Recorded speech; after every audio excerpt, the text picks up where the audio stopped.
Hola, buenos días. Bienvenidos al proyecto EPG Patsala de Español. Me llamo Carlos Izquierdo y soy exprofesor visitante de Jamia Millia Islamia en Nueva Delhi. Ahora nos encontramos en el módulo 19 del paper Cultura y Civilización Española. Este módulo se titula El Guernica. Pablo Picasso, autor del Guernica, nació en Málaga en 1881 y es sin duda el pintor español más conocido de todo el siglo XX.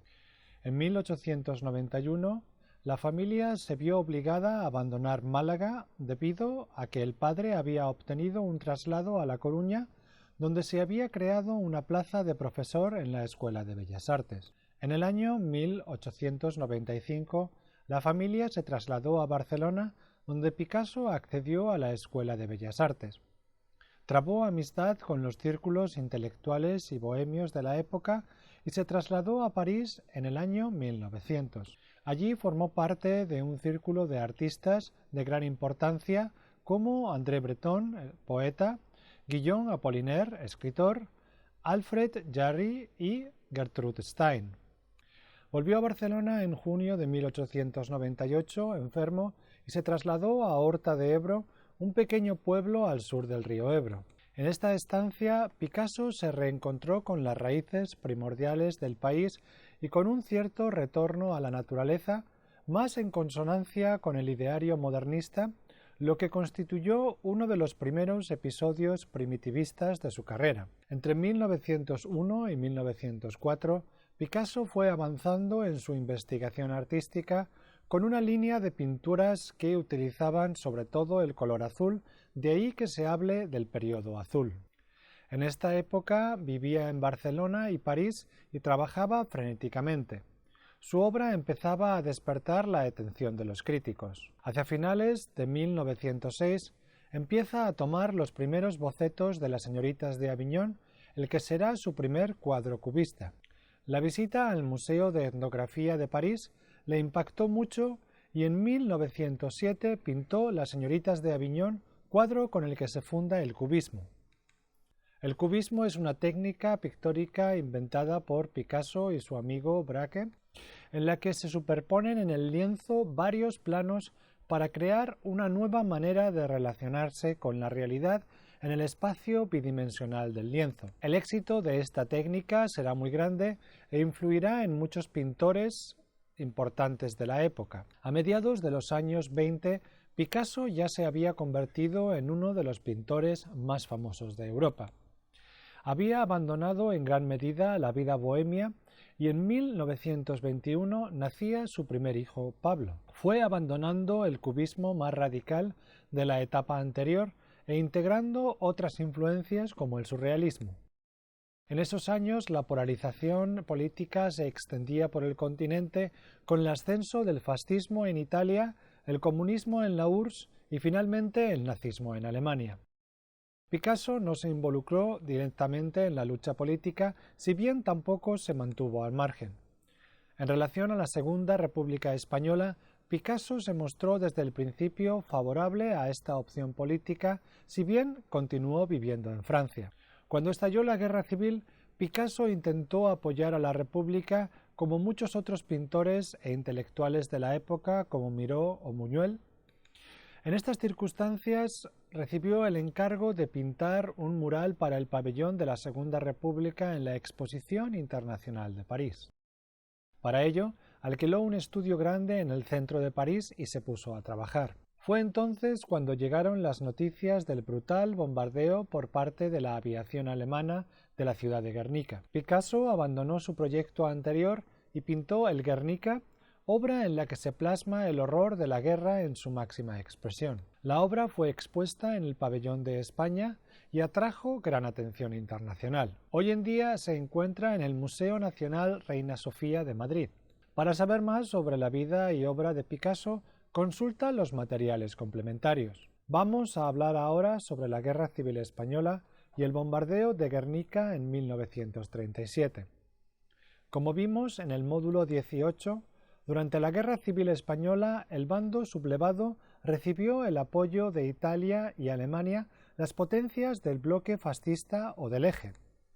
Esta ayuda se materializó sobre todo en material militar y apoyo aéreo y fue decisiva en la victoria de Franco sobre la República. Tras el lanzamiento de julio de 1936, Franco cruzó el estrecho de Gibraltar con el objetivo de entrar lo más rápidamente posible en Madrid y poner fin al gobierno republicano. Sin embargo, la encarnizada defensa que milicianos, Guardia Civil, miembros leales del ejército y brigadas internacionales hicieron de la ciudad impidió que el plan de los golpistas saliera adelante. En consecuencia, cambiaron de estrategia y se dedicaron a dominar militarmente otras zonas que permanecían bajo el mando republicano. Dentro de estos frentes, el más importante fue el del norte, ya que en esa zona había recursos mineros que podían resultar vitales en caso de que la guerra se prolongara, como así fue. Por esta razón, Franco avanzó sobre Asturias, Cantabria y el País Vasco en 1937. En este contexto bélico se produjeron los primeros bombardeos sobre ciudades. Evidentemente, la aviación ya se había empleado en la Primera Guerra Mundial y también en la Guerra Civil para destruir vías de comunicación, puntos de abastecimiento, puentes, etc. Sin embargo, con el desarrollo de la tecnología de vuelo en los años 30, los aviones entraron a formar parte de la vanguardia del ataque, pues podían hacer desplazamientos mucho más largos y llevar bombas mucho más potentes. Jugaron desde entonces un papel muy significativo en el desarrollo de las guerras. Sin embargo, el hecho característico del bombardeo de Guernica es que no se trataba ni de un punto estratégico ni de un frente de batalla. Fue un bombardeo sobre una población civil con el objetivo de causar desmoralización y terror entre el bando republicano. Además, se trata de un enclave de gran simbolismo para la población vasca, ya que en esta ciudad se habían redactado las leyes de la región vasca durante siglos, las llamadas Juntas Generales de Vizcaya. El bombardeo fue muy intenso, duró toda la tarde y dejó la ciudad reducida a cenizas. El número de víctimas, sin embargo, no fue muy elevado, entre 250 y 300 según las últimas estimaciones, si bien hay fuentes que hablan de más de 1 millar. La mayoría de la población sobrevivió en refugios. Hay un intenso debate entre los historiadores acerca de quién dio la orden de bombardear Guernica. Si bien es cierto que el bombardeo corrió a cargo de aviones y militares alemanes, parece incuestionable que la orden debió proceder del bando franquista. No existe ningún documento que apunte directamente a Francisco Franco, pero hay indicios en este sentido. Finalmente, Guernica se convirtió en un símbolo de la República asediada por el poder del fascismo, en gran medida gracias a la obra de Picasso y a las crónicas enviadas por los periodistas desplazados a España para cubrir la guerra. Vamos a hacer un análisis de la pintura, empecemos por describirla.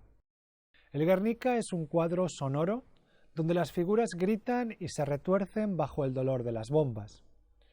Es una denuncia intemporal de la violencia y el dolor, y con las mujeres representando la población indefensa en actitudes desesperadas.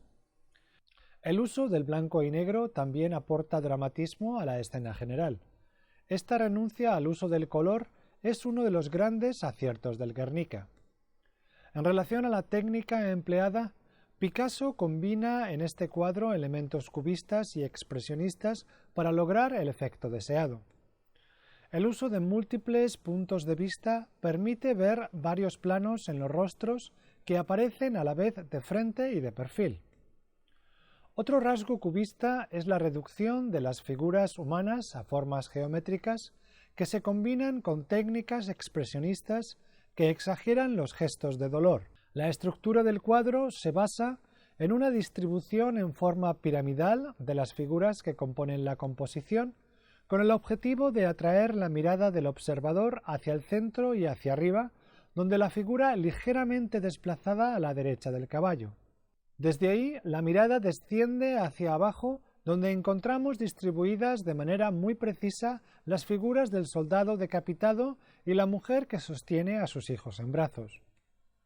Los elementos son 1. El caballo, 2. El toro y la mujer con el niño en brazos, 3. El soldado decapitado, 4. La mujer con la vela, 5. La mujer que grita. El caballo es la figura central de la composición. Herido mortalmente por una lanza, tiene la boca abierta y la expresión agonizante.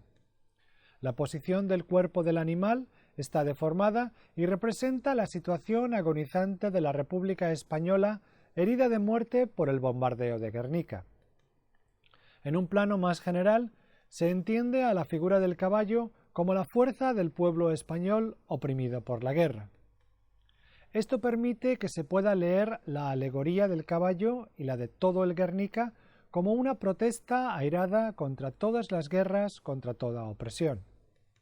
Su cabeza y su cuerpo son grises, el pecho y una de las patas de color blanco. La mujer con el niño en brazos es el modelo iconográfico de esta sección del Guernica, es una especie de pietà, el modelo de la Virgen con Cristo en brazos que representa el epítome de la piedad cristiana como virtud. En la representación picasiana, la figura femenina está completamente deformada y el niño carece de pupilas. Es una representación muy cruda de la muerte. Cerca de la mujer con el niño en brazos, en la parte izquierda de la composición, encontramos la figura del toro. Tiene el cuerpo oscuro y la cabeza de color blanco y está representado con múltiples puntos de vista a la manera cubista característica del arte picasiano de los años 20 y 30. Su actitud es amenazante, como si fuera un vigilante que observa fuera del cuadro con tensión. Se suele entender que esta figura alude a los movimientos fascistas que fueron responsables del bombardeo de Guernica y de una manera más amplia de las enormes tensiones que se vivían en la Europa de los años 30. El propio autor parece apuntar en esta dirección, si bien no de manera tan explícita. Cuando se interrogó a Picasso sobre el significado del toro, él respondió que indica brutalidad y oscuridad. Es posible, también, plantear una interpretación diferente de la simbología del toro, ya que por un lado se trata de un animal fuertemente ligado a la simbología española y por otro lado es un elemento recurrente en toda la obra de Picasso.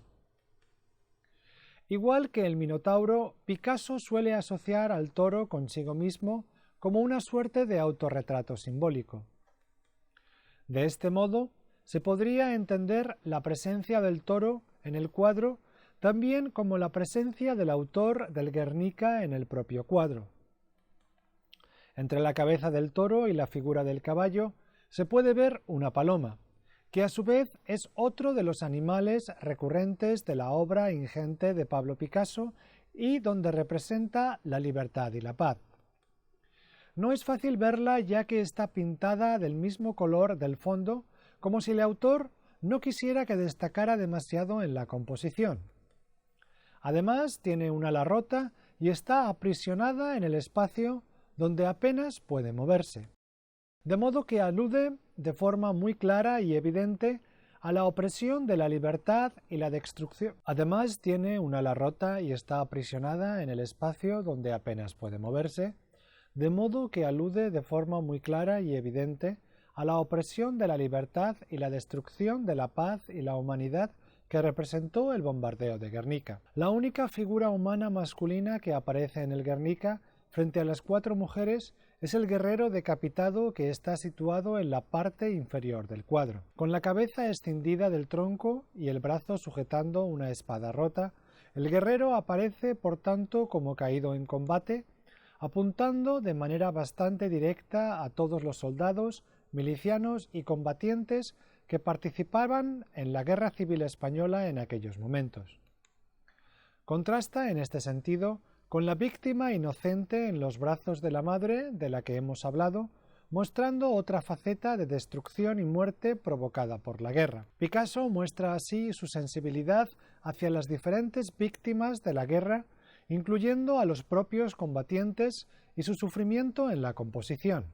Junto a la espada rota, Picasso dibuja una flor simbolizando la esperanza que acompaña a este sufrimiento. Una de las imágenes más intrigantes de todo el Guernica es sin duda la lámpara que está situada en la parte superior central de la composición, donde confluye la pirámide de figuras que da la estructura general del cuadro. Es llamativo puesto que se trata de una lámpara eléctrica en un contexto simbólico donde no abundan referencias tecnológicas, sino más bien símbolos intemporales como el caballo o el toro. Muchos autores han interpretado esta lámpara como una referencia al avance tecnológico que ya en las primeras décadas del siglo XX estaba dejando una huella enorme en las sociedades europeas, pero que al mismo tiempo había provocado avances enormes en la industria de la guerra con el subsecuente aumento en el horror y la destrucción causada. Históricamente, Guernica supuso el primer bombardeo sobre una población civil y es muy probable que Picasso se planteara aludir a ello con su obra. Lo que no está tan claro es que la lámpara aluda directamente a eso, ya que también se puede leer como una referencia a las instituciones internacionales que se mantuvieron pasivas ante la destrucción de la guerra y no fueron capaces de ponerse claramente del lado de la República y su legitimidad democrática. Si entendiéramos la lámpara en este sentido, sería fácil leer la presencia de la mujer que entra por la ventana con una lámpara como una contrapartida más humana a la luz que ilumina de manera impersonal, sin implicarse, la escena de destrucción y muerte del Guernica. Es evidente, sea como sea, que esta figura es la que trae la esperanza a la composición, incorporando un gran dinamismo a la distribución de las figuras. No obstante, la mujer tiene un rostro angustiado y seco, como si se estuviera quedando sin fuerzas y apenas pudiera intervenir. Es por eso que se la ha leído con frecuencia como una alegoría de la República ya muy dañada con el avance de la guerra en 1937. El quinqué que porta esta mujer representa la necesidad de traer luz sobre la escena, es decir, en un plano más real que simbólico, la necesidad de que los crímenes de Guernica y de la guerra de España se conocieran. Esta era la intención inicial de Picasso con el Guernica, que no olvidemos estaba destinado a estar expuesto en la Exposición Universal de la República Española. Hay otra mujer situada justo debajo de la mujer con el quinqué que está postrada o arrodillada. Intenta acercarse hacia el centro de la escena, donde está el caballo, pero su pierna de atrás está visiblemente descolocada y parece sangrar a pesar de que el cuadro es en blanco y negro. En este sentido, esta mujer parece ser una refugiada, alguien que escapa directamente de las bombas de Guernica, malherida y agotada. Es así como la población civil, la gran damnificada en todas las guerras, hace de nuevo aparición en el cuadro. Pero sin duda la imagen que transmite con mayor intensidad este dolor es la mujer que alza los brazos y parece consumirse a la derecha de la composición. Ella sufre directamente el efecto de las bombas y se consume en el fuego que hace arder su casa. En esta sección se combinan de nuevo rasgos cubistas a la hora de representar diferentes puntos de vista sobre un mismo plano. En esta sección se combinan de nuevo rasgos cubistas a la hora de representar diferentes puntos de vista sobre un mismo plano con técnicas marcadamente expresionistas con las que Picasso consigue plasmar de manera muy directa y descarnada el dolor de las víctimas del bombardeo y de la guerra. Vamos a hablar ahora sobre la historia del cuadro y su trascendencia. Tras recibir la noticia del bombardeo de Guernica, Picasso trabajó frenéticamente para completar el cuadro. Este fue trasladado al pabellón de la Exposición Internacional, donde fue expuesto con obras de otros artistas de vanguardia como Joan Miró. Dado el gran impacto que la obra causó y la fama de Picasso, el Guernica se convirtió enseguida en una fuente de atracción. Fue exhibido en muchas ciudades europeas durante los años 1936 a 1939 y a partir de entonces fue a Estados Unidos al MoMA de Nueva York. Por expreso deseo de Picasso, el Guernica no pudo ir a España hasta la década de los años 80. Sus órdenes eran claras. El cuadro no podría ir a España mientras no hubiera democracia en el país. Con el inicio de la transición, El gobierno de Adolfo Suárez formalizó su petición, pero encontró bastantes resistencias. Finalmente, en 1981, el cuadro viajó a Madrid, donde fue expuesto en el Casón del Buen Retiro hasta que fue trasladado al Museo Reina Sofía, que es donde está en la actualidad. En esta imagen puedes ver el tamaño del cuadro, se encuentra en el Museo Reina Sofía. En esta imagen puedes ver el Guernica en su contexto original, la Exposición Internacional de París de 1937. Más allá de su contexto inicial, el Guernica se ha convertido en un símbolo del pacifismo a nivel mundial. Su gran acierto es haber captado el dolor de las víctimas inocentes y el horror de la guerra en un lenguaje pictórico que todo el mundo puede entender. A pesar de las técnicas complejas que emplea y de la multitud de simbolismos, algunos difíciles de entender, el conjunto de la obra es muy sugerente y poderoso, por lo que ha despertado el interés y la admiración de todos los museos en los que ha estado. Así pues, el Guernica trasciende el contexto concreto de la guerra civil y el bombardeo de la ciudad vasca, a los que dota de una significación universal. Hoy en día el cuadro se encuentra en el Museo Nacional Reina Sofía de Madrid. Antes de esto viajó por Europa en 1938 y por Estados Unidos durante la década de los 40. En 1957 y 1958 formó parte de la exposición 75 aniversario de Picasso en el MoMA, posteriormente expuesta en Chicago y Filadelfia. Permaneció en el Museo Neoyorquino hasta la muerte de Franco por expreso deseo de su autor. Fue trasladado a España de forma definitiva en 1981. Y termina aquí el módulo dedicado al Guernica. Muchas gracias.